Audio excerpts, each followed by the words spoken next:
sada da probaju tih 7 sekundi, da nešto učine, da eventualno izjednače. Topljena lopta, lopta je u rukama novih prvaka Evrope. Srbija je prvak Evrope u vaterpolu. 9-8 na kraju.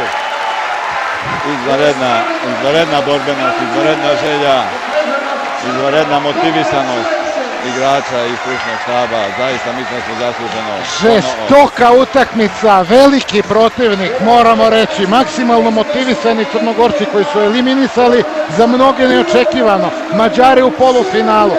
Držali su rezultat, igralo se gol za gol, ali za taj jedan gol Srbija je bila bolja. Srbija osvaja zlatnu medalju na evropskom šampionatu u vaterpolu. Fenomenalna utakmica, fenomenalan rezultat srpske reprezentacije. Po četvrtinama bilo je 1-1, 2-3, 3-1 i 3-3. Ukupno 9-8. Nismo ušli u te produžetke koji nam sigurno ne bi prijali. Sada velika radost Vanje Udovičića i ostalih naših igrača. Sve čestitke za velemajstore vaterpola.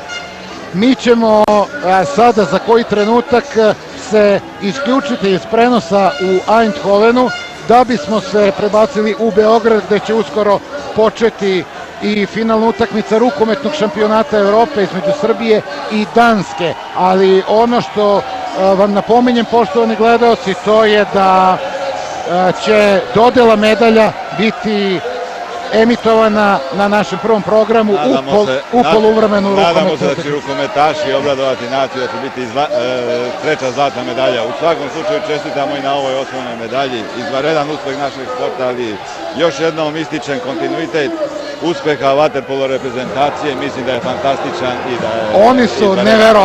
Oni su neverovatni, kapa dole ovim momcima, oduševljeni navijači. Dakle, eto, Novak Đoković je pobedio na Australiji Openu. Sada su vaterpolisti prvaci Evrope. Eto, navijamo za rukometaše, nećemo ništa unapred da najavljujemo.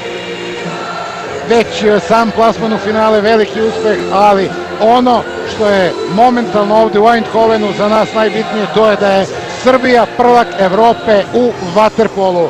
Hvala Nenadu Manojloviću što je bio sa mnom i sa vama u polufinalu, pa kad se pokazalo kao dobro, nismo menjali dobitnički tim. Hvala, čestam i vama, i vi ste učestvovali u ovom uspehu. Pa eto, mislim da su ipak mnogo zaslužniji momci u bazenu. Hvala. Sada, rekoh, pažnja se usmerava ka rukometu.